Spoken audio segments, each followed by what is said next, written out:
वर्तमान प्रदेश की सरकार के विरुद्ध जन आक्रोश यात्रा के शुभारंभ निमित्त एक जिला स्तरीय पत्रकार वार्ता के लिए हम सब एकत्रित हुए हैं।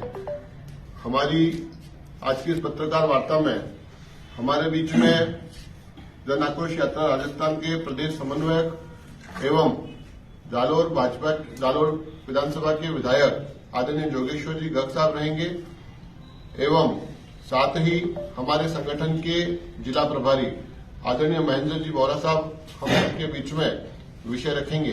तो मैं सर्वप्रथम हमारे आदरणीय जिला संगठन प्रभारी महेंद्र जी बोरा साहब से आग्रह करूंगा कि वह आप इस पत्रकार वार्ता को शुभारंभ करवाएं। आदरणीय आज की इस पत्रकार वार्ता में आदरणीय विधायक महोदय, जिला संयोजक गजेंद्र सिंह जी, चेयरमैन साहब गोविंद जी, हरीश जी और सभी पत्रकार बंधु सभी का स्वागत है। आज एक विशेष कार्यक्रम के तहत विशेष अभियान को लेकर के भारतीय जनता पार्टी की ओर से जिला स्तरीय प्रेस कॉन्फ्रेंस का आयोजन किया गया। चूंकि यह एक प्रदेश स्तर का कार्यक्रम है और जन आक्रोश यात्रा निकाली जा रही है। कांग्रेस की गहलोत सरकार के 4 वर्ष पूरे हो रहे आगामी 17 दिसंबर को। उसके पहले तो जनता के भीतर में जो आक्रोश है उसको लेकर के गांव जाकर के चौपाल करना, शहर के हर वार्ड और जाकर के नुक्कड़ सभाएं करनी और आम व्यक्ति तक पहुंचना। लक्ष्य है लगभग 2 करोड़ लोगों को सीधा संदेश दें और शेष मान लो 6 करोड़ लोग शेष रहते हैं, उन तक भी जनता तक ये हमारी बात और संदेश पहुंचे।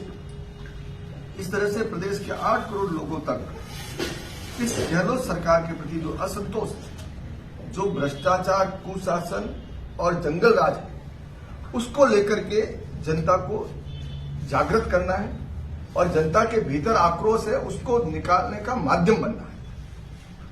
यह निश्चित रूप से एक बहुत ही बड़ा कार्यक्रम है और ये सीधा सा हम ये कह सकते हैं कि यह आगामी इस सरकार को आगामी चुनाव में बदलने का श्री गणेश होगा।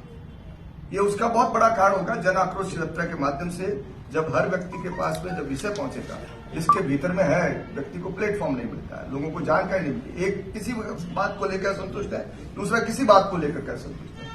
यहाँ पर पूरी के पूरी जिस प्रकार से कुशासन है, जिस प्रकार से अपराधों का लगातार चल रहा है, जिस प्रकार से भ्रष्टता में पूरी सरकार डूबी हुई है, जिस प्रकार से निरस्ता है, जिस प्रकार से सत्ता का संघर्ष चल रहा है, इस सब को लेकर के जनता को ये आगाह करना जरूरी है कि आपकी जारी सुविधाओं का अगर कहीं कमियां आ रही हैं, इस सरकार के जो जिम्मेदारी नहीं निभा रही तो वो कांग्रेस की सरकार है। इसलिए हम ये उनका गुस्सा है, आक्रोश है, ये कोई केवल विरोध नहीं है कि विपक्ष की पार्टी की सरकार उसका विरोध कर रहे हैं, इतना मात्र नहीं है। लोग कंठ तक भर चुके हैं, गले तक आ चुके हैं। हम अपना दायित्व समझते हैं, भारतीय जनता पार्टी का एक एक कार्यकर्ता अपना दायित्व समझता है कि वो ऐसे समय में जनता के साथ रहे और चूंकि जनता त्रस्त है और सरकार अपने बचाने में व्यस्त है और मदहोश होकर के मस्त है और बिल्कुल प्रशासन भी पस्त है, इस प्रकार की ये सरकार है। माफिया का पूरा राज है, हर प्रकार का माफिया, बजरी माफिया, खनन माफिया, शराब माफिया, ड्रग माफिया, भू माफिया, इवन मानव तस्करी का माफिया, इस प्रकार से माफिया भी सक्रिय है। सड़क की हालत आप सबको पता है, आप स्वयं भी भुगतभोगी हो। जालोर जिला तो बहुत ज्यादा इससे दुष्प्रभावित भी है। पूरा राजस्थान प्रदेश की जो स्टेट की जितनी भी सड़कें हैं, शहर और ग्रामीण की जितनी भी सड़कें हैं, सब टूटी फूटी बिखरी हुई है। विकास नाम का कोई काम नजर नहीं आता, विकास बिल्कुल ठप नजर आ रहा है और अपराध की तो कोई सीमा ही नहीं है। अपराध की स्थिति और सारे ऐसा देखो ना, आप कहीं भी देखोगे तो राजस्थान हर मामले में प्रथम आ रहा है, बुराइयों में प्रथम आ रहा है। ये हमारे लिए शर्म की बात है। हमारे देश की, हमारे राजस्थान के ऊपर एक कलंक है कि महिला अपराध में राजस्थान प्रथम आ रहा है। कहीं दलित पर अत्याचार में राजस्थान प्रथम आ रहे हैं, साइबर क्राइम में राजस्थान प्रथम आ रहा है, मानव तस्करी में और बाल तस्करी में राजस्थान प्रथम आ रहा है। बिजली की कीमतें सबसे ज्यादा राजस्थान में, पेट्रोल डीजल की कीमतें सबसे ज्यादा राजस्थान में, बेरोजगारी में राजस्थान प्रथम है, भ्रष्टाचार में राजस्थान प्रथम है।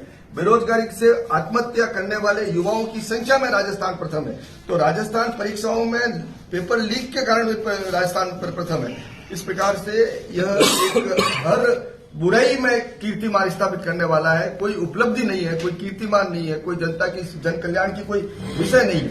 इस प्रकार से एक किसान विरोधी भी सरकार है। जिस प्रकार से झूठा वादा राहुल गांधी भारत जोड़ो यात्रा लेके आ रहे हैं। जब आए थे तब 4 साल पहले जब चुनाव में भी मांग उन्होंने घोषणा की थी 10 दिन में सबका पूर्ण कर्जा माफ कर दिया जाएगा, प्रत्येक किसान का एक भी पैसा कर्जा नहीं रहेगा, उसको सबको माफ कर दिया जाएगा, उल्टी गिनती गिनवाई थी। तो उनको ये पूछने का समय है कि आप जब आए थे तब घोषणा की थी, आप किस मुंह लेकर के ये यात्रा कर रहे हैं राजस्थान के अंदर। राजस्थान को साथ में आपने गुमराह किया, भ्रमित किया। तो ये भी एक हमारे लिए विषय है कि राजस्थान के 60 लाख किसान का कर्जा माफ होना था, जो करीब 99 हजार करोड़ रुपए बनता है, 1 लाख करोड़ के करीब बनता है। और उसमें भी 5,000 करोड़ का हुआ है 5%, इसलिए ऊंट के मुंह में जीरा है। ये इस तरह से किसान भी परेशान है, किसान बिजली के कारण से परेशान है। यहाँ पर भी किसानों का आंदोलन हुआ है, तो बिजली सप्लाई नहीं होती है। 8 घंटे रात दिन में बिजली देने की बात की तो 8 घंटे तो छोड़ो, 4 घंटे नहीं मिल रही है, दिन में नहीं मिल रही है, रात को अनियमित मिल रही है। क्वालिटी अच्छी देने, गुणवत्ता अच्छी देने की बात की, गुणवत्ता अच्छी नहीं मिल रही है। कृषि कनेक्शंस देने की बात की, कृषि कनेक्शंस नहीं हो रहे। ट्रांसफार्मर बदलने की बात की, वो नहीं हो रही है। एमएसपी पर खरीद की बात कही तो वो नहीं हो रही है। बाजरा यहाँ पर राजस्थान हिंदुस्तान में सर्वाधिक पैदा होने वाला है। एमएसपी केंद्र सरकार ने घोषित की है। पड़ोस के हरियाणा और उत्तर प्रदेश में 2300-2400 रुपए में बाजरा बिक रहा है, एमएसपी पे खरीदा जा रहा है। यहाँ पे 1300 सरकार खरीद नहीं रही है। इस प्रकार से सरकार अपनी हर जिम्मेदारी को, किसानों का बीमा के लिए पैसे काटे जाते हैं, जब फसल बीमा कराया जाता है तो उसमें फसल के बीमे कर जाने के बाद उसके बाद में दुर्घटना होती है। सरकार की लापरवाही से, बीमा राशि से कॉन्ट्रैक्ट नहीं करने से, पैसा नहीं भरने से, बीमा राशि कटने के बावजूद भी किसान को बीमा का लाभ और दुर्घटना में बीमा का लाभ नहीं मिल रहा है। अभी जैसे बारिश हो गई थी असमय, उसकी गिरदावरी करने की बात तो दूर, वो अपनी लड़ाई में लड़ रही है। इसलिए किसान की हालत बड़ी खराब हो गई है, जमीनें कुर्क हो रही है। किसान सबसे ज्यादा आत्महत्या राजस्थान में कर रहा है और दुर्घटना यूरिया की किल्लत भी इसी राजस्थान में हो रही है। 10,000 रुपए का जो सब्सिडी सरकार ने दी थी, वसुंधरा सरकार ने 10,000 रुपए की बिजली में सब्सिडी दी थी, 3 साल तक उससे वंचित रखा गया। इसलिए ये बिल्कुल गैर जिम्मेदार है, किसानों के साथ अन्याय और अत्याचार करने वाली सरकार है। किसान भी जागरूक है, किसान भी आंदोलित है। उसकी बात को जन आक्रोश यात्रा के माध्यम से हम जनता तक पहुंचाने के लिए ये यात्रा निकाल रहे हैं। युवाओं की स्थिति देखें तो बेरोजगारी थी, तो उन्होंने घोषणा की कि हम जितने भी बेरोजगार हैं उन सबको हम 3500 रुपए प्रति माह देंगे। 27 लाख रजिस्टर्ड रिकॉर्डेड बेरोजगार है, उसमें से मात्र 53,000 लोगों को बेरोजगारी भत्ता दिया जा रहा है और शेष को इससे वंचित रखा जा रहा है। इसलिए ये झूठ बोल करके वादा खिलाफी वाली सरकार है। रीट की परीक्षा करके कह रहे 70 लाख लोगों को इन्होंने परीक्षाएं दिलवाई। रोजगार कितनों को दिया? 1 लाख को दिया। जितनी 70 लाख बाकी लोगों की स्थिति क्या बनने वाली? और रीट की परीक्षा में कह रहे थे कि हमारा रीटोत्सव होने वाला है। रीटोत्सव की जगह ये चीटोत्सव हो गया और आगे जाके लूटोत्सव हो गया। और इस सब में कांग्रेस शामिल है। पेपर लीक हो रहा है क्योंकि सरकार वीक हो रही है, और सरकार वीक होती है इसलिए पेपर लीक हो रहा है। तो उस पेपर लीक की वजह से हर परीक्षाएं उसी पेपर लीक के जाल में फंसती जा रही है। चाहे लाइब्रेरियन की हो, चाहे जेईएन की हो, चाहे आरएएस की परीक्षा हो, चाहे पटवारी की परीक्षा हो, हर परीक्षाओं में, हर कॉम्पिटिटिव एग्जाम्स के अंदर पेपर लीक की भेंट चल रहे हैं और युवाओं का भविष्य बर्बाद होने की स्थिति में बन रहा है। इसलिए ये सरकार, चाहे शिक्षा जगत की बात हो तो यूजीसी ने यूनिवर्सिटी ग्रांट कमीशन ने 33 जिलों में से 30 जिलों को पिछड़ा घोषित किया है। 476 में से 386 कॉलेजेस में तो प्रिंसिपल ही नहीं है। नई स्कूलें घोषणा करें, विद्यालय करें, भवन नहीं है, फर्नीचर नहीं है और टीचर नहीं है। इसलिए ये बिल्कुल नकारा सरकार है, गैर जिम्मेदार है, कोई भी प्रकार से किसी को परवाह नहीं है। महिला अपराध के मामले में तो ये इन्होंने रिकॉर्ड बना ही लिया। हर चीज में इन्होंने रिकॉर्ड बनाना है, बेरोजगारी में भी रिकॉर्ड बनाया, भ्रष्टाचार में बनाया, महिला अपराध में तो सीमाएं पार कर दी। एक भी मंदित महिला के साथ में गैंग रेप होता है। एक घुमंतु जाति की 4 साल की बच्ची के साथ में रेप होता है और उसको परिवार से उठा करके फिर रेलवे ओवरब्रिज के लहूलुहान हालत में उसको छोड़ा जाता है। मूक बंगीर गूंगी बहरी महिलाओं के साथ में भी गैंगरेप होता है। कई नाबालिग बच्चियों के साथ में गैंगरेप करके उनकी हत्या करके कुएं में डाल दिया जाता है। अपने पास पिचावा के अंदर अभी 10 साल की बच्ची के साथ में रेप होकर के उसकी हत्या करके उसको कुएं में डाल दिया गया। इसलिए एक महिलाओं के राजधानी के अंदर बूढ़ी माताओं के पांव काट करके कड़े उठा कर ले जाया जा रहा है। एक रोटी मांग करके पेट भरने वाली को की असमत लूटी जा रही है राजधानी में। भूख और प्यास के कारण से एक माँ और बच्ची की यहाँ पर मृत्यु होती है, उसको जीवन लीला समाप्त करनी पड़ती है।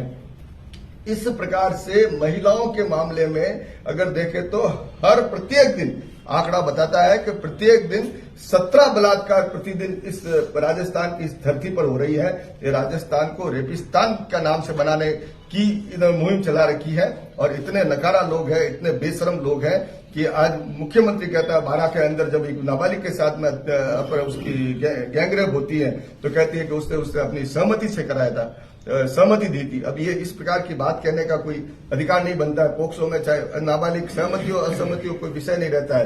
गोविंद डोटासरा यहां तक कह देता है, नहीं गोविंद डोटासरा के ये शांतिलाल धारीवाल यहां तक कह देता है उनका मंत्री कि ये राजस्थान तो मर्दों का प्रदेश है। इसमें भी गर्व करते हैं कि हम बलात्कार ज्यादा कर रहे हैं, उसमें हम अपने आप को गर्वित मानते हैं।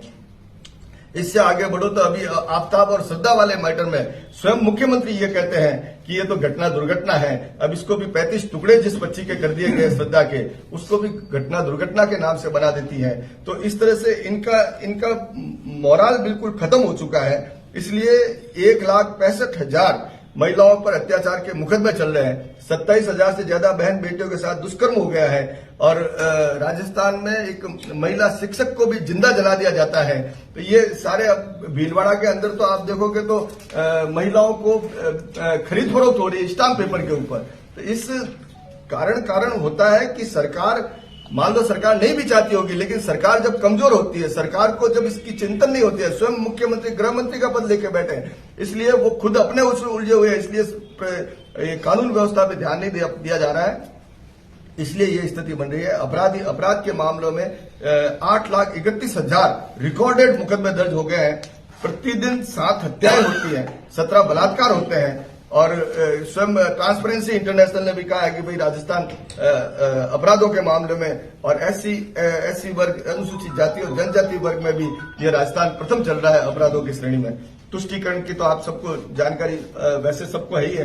रामनवमी के जुलूस पर प्रतिबंध लगाया जाता है, ये 9 वर्ष के उपलक्ष्य में प्रतिबंध लगाया जाता है। और कोविड काल में कोटा में एक पीएफआई के पॉपुलर फ्रंट ऑफ इंडिया का परमिशन दी जाती है, जिस पीएफआई को एनआईए ने पूरे देश में छापा मार करके सैकड़ों इनके अड्डों को पकड़ा, जिनकी योजना है 2047 में भारत को गजवाए हिंद बनाना और शरीयत कानून लागू करना, उस पीएफआई को तो संरक्षण दे रही है। और जो हिंदुओं के जो त्योहार होते हैं, नवरात्रा में डीजे बजाने पर प्रतिबंध लगा रहे हैं। रीट की परीक्षा में देने वाली बहनों के ये पूरी बाई के जो कपड़े पहने होते हैं उनको आधी बाई किया जाता है, मंगलसूत्र निकलवाया जाता है। ये खुलम खुला तुष्टीकरण है। और इससे भी आगे देखें तो सालासर बालाजी में राम दरबार का वो गेट तोड़ दिया गया बुलडोजर लगा करके। अलवर के रामगढ़ में 300 साल पुराने 3 शिव मंदिर को तोड़ करके शिवलिंग को उससे काटा गया कटर से। इस तरह से गौशाला, कटुमर में गौशाला पे बुलडोजर चलाया गया। इनकी मानसिकता के अंदर बिल्कुल हिंदू विरोधी ये तुष्टीकरण, वोटों के फायदा देखते हैं। 2 दर्जन से अधिक साधु या पुजारी या तो उनकी हत्या कर दी गई या उनको आत्महत्या करना पड़ा। भरतपुर के जो ब्रज वाला कामा क्षेत्र है, वहां पे संत विजयदास ने 551 दिन धरना प्रदर्शन करने के बाद में उसको भी आत्महत्या करने के मजबूर होना पड़ा अवैध खनन रोकने के लिए। इस प्रकार से इसको पिपाड़ में नारे लगते हैं, सरतन से जुदा के नारे लगते हैं, लेकिन इसको इस बात की किसी को कोई परवाह नहीं है। इसलिए ये जो सरकार है बिल्कुल ही एक पक्ष के या एक जाति विशेष को महत्व देती है। मॉब लिंचिंग होती है कृष्णा वाल्मीकि के साथ में, उनको फर्क नहीं पड़ता। लेकिन ये सारी चीजें जो गौ माता के साथ लंपी का रोज हो गया, गौ माता की चिंता नहीं इनको, क्योंकि गौ माता को प्रति उनका लगाव नहीं है। अब गौ माता को लंपी रोग हो गया तो उसमें भी उन्होंने भ्रष्टाचार कर दिया। इसलिए भ्रष्टाचार में भी इन्होंने कमी नहीं रखी, दवाइयों में, वैक्सीन में, उसमें भ्रष्टाचार कर दिया। सबसे ज्यादा अगर हिंदुस्तान में 15 राज्यों में लंपी रोग से प्रभावित हुई गायें, और उसमें सर्वाधिक गायें राजस्थान में 70% गायें जो मरी है वो राजस्थान में मरी है लंपी रोग के कारण। और हम खुद एक वीडियो देखा था मैंने कोई टीवी चैनल पे, स्वयं मुख्यमंत्री के इलाकों में पूरे सड़क पर गायों के कंकाल बिछे हुए पड़े थे इस लंपी रोग के कारण। तो ये सरकार इस बात की भी चिंता नहीं की कि इनके पास न तो ये व्यवस्था रहती है और न इस बात की चिंता की, जबकि इनका 2550 करोड़ रुपए का इनके पास में गौ सेस का फंड पड़ा है, लेकिन उसका उपयोग नहीं किया और गायों को बचाने का काम भी नहीं किया। ये महापाप का काम उन्होंने किया। कोरोना का काल हो जाओ, ये प्रशासनिक रूप से फैले। कुशासन का मतलब ही यही है कि इन्होंने सब पीपीई किट थे उसमें भ्रष्टाचार कर दिया, ऑक्सीजन कंसंट्रेटर खरीदने थे तो उसमें भ्रष्टाचार कर दिया, दवाइयां और वैक्सीन खरीदने थे तो उसमें भ्रष्टाचार कर दिया। इसलिए और कई ऑक्सीजन के जो लगाने थे वो भी नहीं लगाए, ऑक्सीजन स्टेशन भी। तो इस तरह से इन्होंने पूरी की पूरी व्यवस्था करते हुए भ्रष्टाचार का नंगा खेल चल रहा है। स्वयं मुख्यमंत्री और गोविंद डोटासरा शिक्षा मंत्री शिक्षक सम्मेलन में रहते हैं, वहां अखबार के माध्यम से और टीवी तक में भी आया है कि सबको पूछा गया कि भाई आपको कोई पैसे तो नहीं देने पड़ते ट्रांसफर के लिए, तो सबने खड़े होकर के हाँ भरी, खुले मन से बिल्कुल हिम्मत करके एक मुख्यमंत्री के सामने ये कहते हैं तो उनके नाक के ऊपर यह एक बहुत बड़ा कलंक है। इसलिए ये गोविंद डोटासरा अपनी बहू आरएएस में पास होती है, बहू के भाई और बहन आरएएस में पास होती है, रिट में चीट होता है, तो भ्रष्टाचार में सारे लिप्त हैं और इनको शासन की कोई चिंता नहीं है। जनता की कोरोना के अंदर देखें तो 34 दिन तक वो 5 स्टार होटल में रहते हैं, कवालियां गाते हैं, मुगले आजम और शोले की फिल्में देखते हैं, इटालियन डिशें चलते हैं, स्विमिंग पूल में नहाते हैं और 34 दिन तक इस देश की चिंता नहीं, राजस्थान के जनता की चिंता नहीं। 1.5 साल तक स्वयं मुख्यमंत्री कोरोना के अंदर अपने बंगले में रहता है, वो बाहर नहीं आता है, उसके स्वयं की सुरक्षा की चिंता है, जनता भले असुरक्षित रह जाए। इस प्रकार से ये जनता की जो इनकी गैर जवाबदारी है उसके ऊपर हम प्रकाश डालने के लिए जनता के बीच में जा रहे हैं। देश भी कर्ज में डूबा हुआ है। आज की तारीख में 3,41,000 करोड़ का कर्ज था जब 2018 में ये सरकार बनी थी। 70 साल की जोड़ थी 3,41,000 करोड़ का और आज जाकर के 4,72,000 करोड़ का लोन हो गया। 1,30,000 करोड़ का लोन केवल 3-4 वर्षों के अंदर इन्होंने लिया है और हर परिवार के ऊपर 3 लाख से अधिक का लोन राजस्थान की जनता उस कर्ज में दबी हुई है। 2 साल से इन्होंने पहले तो भामाशाह स्वास्थ्य बीमा योजना लागू नहीं की, ये इनका कुचाल है। 2 साल तक भामाशाह स्वास्थ्य बीमा योजना लागू नहीं की, उसके बाद में आयुष्मान भारत आई केंद्र सरकार की तो वो लागू नहीं की और चिरंजीवी योजना बिल्कुल फेल हो गई है, लोगों को राहत उसमें मिल नहीं रही है। फिर ये इंदिरा रसोई ला करके पहले जब कोरोना के काल में जब लोगों को केंद्र सरकार तो 80 करोड़ लोगों को मुफ्त में गरीब कल्याण योजना के अंदर 5 किलो गेहूं और 1 किलो दाल दे रही है और इन्होंने जो चलती थी शहरों के अंदर अन्नपूर्णा रसोई योजना केवल राजनीतिक लाभ और नामकरण बदलने के लिए मेन कोरोना काल में 2019 दिसंबर से लेकर के सितंबर 2020 तक पूरे के पूरी इस योजना को बंद रखा और फिर अपने मां के नाम से इंदिरा रसोई योजना के नाम से उन्होंने चालू करके इस तरह से भ्रमित किया। मुख्यमंत्री का बिजली की स्थिति तो हम सबको पता है कि बिजली की मार हम सब रोज डे टू डे झेल रहे हैं। 9 बार इस बिजली की दरों को बढ़ाया, चाहे फिक्स चार्जेस चाहे समझो, चाहे फ्यूल चार्जेस समझो, चाहे सरचार्ज समझो, चाहे फिक्स कोई ड्यूटी समझ लो, कोई ना कोई रूप से नामकरण करके 9 बार जिसने वादा ये किया था कि हम बिजली के पैसे नहीं बढ़ाएंगे, कोरोना काल में भी कहा था कि हम 2-3 महीनों के बिल हम माफ करेंगे, हम उसको जबकि उसको करने के बजाय उसके रेटें बढ़ाते गए। और जब कोरोना के अंदर जब व्यक्ति दुष्प्रभावित था, व्यक्ति की हालत आम आदमी के लोग पर्सनल लोग भी अपना किराए की दुकान देकर किराया माफ कर दी क्योंकि किसी का धंधा चलता नहीं था। बैंड वाले बनते, भजन वाले बनते, टेंट वाले बनते, हर छोटा मोटा पान की दुकान से लेकर सब बनता और उसके ऊपर कमाई के सारे साधन बंद होते हुए भी उसके ऊपर ये मार लगाई। पेट्रोल डीजल के भावों की जो बात करते हैं अपन, 6% और 7% वेट इन्होंने लगाया कोरोना के नाम से। कोरोना जाने के बाद में भी नहीं हटा। जो महंगाई की बात करते हैं और जहां गुजरात में जाके चुनाव में इस प्रकार के भाषण देते हैं कि हम यहाँ पे महंगाई कम करेंगे, कि हम यहाँ पे बिजली फ्री देंगे, बिजली फ्री देने की बात तो दूर है, बिजली के ऊपर दर सबसे हिंदुस्तान में ज्यादा रखने का काम भी है। पेट्रोल डीजल भी, ये हमारे लिए भी बड़े अफसोस की बात है कि पेट्रोल डीजल के भाव इस राजस्थान की धरती पे सबसे ज्यादा है। और बेरोजगारी में भी ये भी स्थिति, बेरोजगारी में मैं एक बात और कह देता हूं कि राजस्थान के यहाँ के लोग प्रवासी होकर के बाहर जा रहे हैं, व्यापार करने के लिए बाहर जाए। गुजरात के अंदर जाओ तो राजस्थान का कोई न कोई व्यक्ति हर कस्बे में नजर आएगा। हमारे यहाँ पे कोई बाहर जाता हुआ नजर आएगा। वहां कोई न कोई जाओगे तो राजस्थानी के नाम से हम प्रवासी लोग वहां पे चुनाव प्रचार में जाते हैं राजस्थान के, तो वहां सैकड़ों हजार लोग इकट्ठे होते हैं। यहाँ पे गुजरात के लोग इकट्ठे करो, कितने इकट्ठे होते हैं? गुजरात के और दूसरे राज्य के लोग यहाँ नहीं आते, हमको बाहर जाना पड़ता है क्योंकि बेरोजगार की स्थिति है। स्वयं CMI ने कहा है, centre for monitoring of Indian economy, उसने ये कहा है कि राजस्थान में 31.3% सर्वाधिक बेरोजगारी अगर है तो वो राजस्थान में है। इसलिए ये हमारे लिए भी बड़ी शर्म की बात है। और केंद्र सरकार की जितनी योजनाएं हैं जिसका लाभ जनता को सीधा मिलना चाहिए, जल से नल पहुंचाने की, नल से जल पहुंचाने की योजना हो, चाहे प्रधानमंत्री आवास योजना हो, चाहे भारतमाला योजना हो, चाहे खाद्य सुरक्षा योजना हो, जो केंद्र सरकार मदद करेगी उसमें इनकी पूरी उदासीन। किसान सम्मान निधि में भी पहली 2 किस्तें इसलिए नहीं मिली, इनकी अकर्मण्यता के कारण से नहीं मिली कि इन्होंने इनकी जिद के कारण से नहीं मिली कि हम केंद्र सरकार से लाभ कैसे मिल जाए किसानों को। तो वो 2 किस्तें भी उनको नहीं मिली कि इन्होंने अपना रिकॉर्ड अपडेट नहीं किया। खाद्य सुरक्षा का 3 महीने का अनाज इसलिए नहीं मिला कि इन्होंने अपना रिकॉर्ड करके एनओसी जारी नहीं की, प्रमाण पत्र। खाद्य सुरक्षा में केंद्र सरकार ने यह कहा कि हमें आपको जो एक्स्ट्रा दे देंगे, कोरोना कांड जो भी प्रभावित हुए उन सबको आप है जो रिकॉर्डेड कर दो और रजिस्टर कर दो। लेकिन वो खाद्य सुरक्षा 1 जनवरी 2020 से आज तक बंद है, पोर्टल वो बंद है। लेबर कार्ड योजना जो केंद्र वसुंधरा सरकार में चालू थी वो आज बंद कर, वो पिछले 4 साल से बंद पड़ी है। 55,000 रुपये बच्ची 18 साल के होने पर नहीं मिलता है। 20 और 21,000 रुपये बच्चा और बच्ची सभी के पैदा होने पर नहीं मिल रहे हैं। एक विधवा की बेटी और बीपीएल की बेटी जब की शादी होती है तो वो पैसा उसको नहीं मिल रहा है। पहले ये सब मिलते थे भाजपा की सरकार में, इसलिए सब ठगे हुए महसूस करते हैं। टोल टैक्स जो माफ किया था बीजेपी सरकार ने, वो टोल टैक्स इन्होंने वापस लागू कर दिया।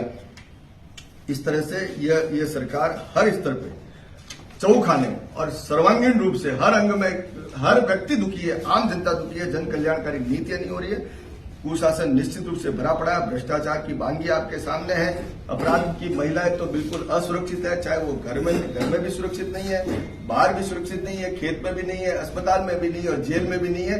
भ्रष्टाचार की स्थिति यहाँ तक कही जाती है कि हर 12 किलोमीटर के बाद में कोई न कोई व्यक्ति ट्रैप होता है, कोई न कोई अधिकारी ट्रैप होता है। और इनकी मिली भगत इतनी है, इन्होंने कानून पास करके इसके अभियोजन की स्वीकृति का अधिकार भी सरकार ने अपने पास रख दिया। चाहे रेड हैंडेड टैप भी हो जाए तब भी उनकी परमिशन राज्य सरकार से लेनी पड़ती है और राज्य सरकार उनको परमिशन देती नहीं है, क्योंकि उनकी सबकी मिली भगत है। और जिनको डिक्लेयर हो गए उनको भी वापस री एस्टेब्लिश भी कर रही है। इस प्रकार से इनकी नीयत खराब है, नीति खराब है और ये हर तरह से किसी तरह से जनता के अंदर ये रोष इसी बात का है कि हमने किस भावना और किस सपनों के साथ चुना था। इसलिए ये मैं निश्चित रूप से कह सकता हूं ये जन आक्रोश यात्रा, जन भावनाओं का आक्रोश जो आक्रामक रूप है, ऑफेंसिव है, एग्रेसिव है जनता, और इस एग्रेसिवनेस को जनता इसके कान खड़े करने हैं। आने वाले राहुल को भी पता लगे कि जनता कितनी पीड़ित है, कितनी प्रताड़ित है, महिला कितनी दुखी है, कितनी असुरक्षित है। बच्ची के लिए सांस लेना मुश्किल है। अस्पताल में एक छोटी बच्ची जन्म लेती है, बच्चा जन्म लेता है तो उसको स्वान पकड़ करके नौच में ले जाता है। इस प्रकार की ये जो स्थिति, जो दृश्य है इस राजस्थान का, ये बहुत ही खतरनाक दृश्य है, डरावना दृश्य है और दरिंदगी की कोई सीमा नहीं है। इसलिए इससे मुक्ति का ये अभियान छेड़ा है हमने कि कांग्रेस से मुक्ति हो, कांग्रेस को बाहर करें, कांग्रेस को उखाड़ फेंकने के लिए जन आक्रोश यात्रा है। और इस जन आक्रोश यात्रा के माध्यम से ये श्री गणेश हो जाएगा, कांग्रेस का सूर्य अस्त होगा और भाजपा का सूर्योदय होगा और जनता के कल्याण का सूर्योदय होगा, विकास का नया रथ चलेगा, ऐसा मेरा विश्वास है। धन्यवाद। राजस्थान में बीजेपी जन आक्रोश यात्रा किसके नेतृत्व में?